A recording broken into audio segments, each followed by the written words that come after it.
അപ്പോൾ പിന്നെ ചെയ്യാവുന്നതെന്ന് വെച്ചാൽ ഈ ഗ്രഹത്തിനെ സ്വാധീനിക്കുക.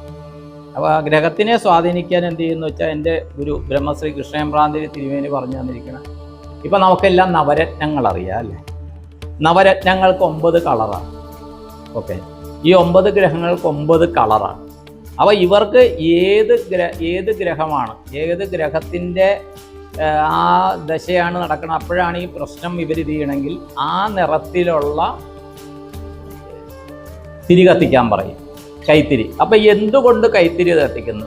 വിളക്കിൽ കത്തിച്ചാൽ പോരെ. വിളക്കിൽ ഒരിക്കലും ഒരു തിരി കംപ്ലീറ്റ് കത്തുന്നില്ല. അത് വിളക്കിൽ കരിന്തിരി കത്താൻ പാടില്ല, എണ്ണ തീർന്ന് കരിന്തിരി കത്താൻ പാടില്ല, വിളക്കിലിരുന്ന് കത്താൻ പാടില്ല.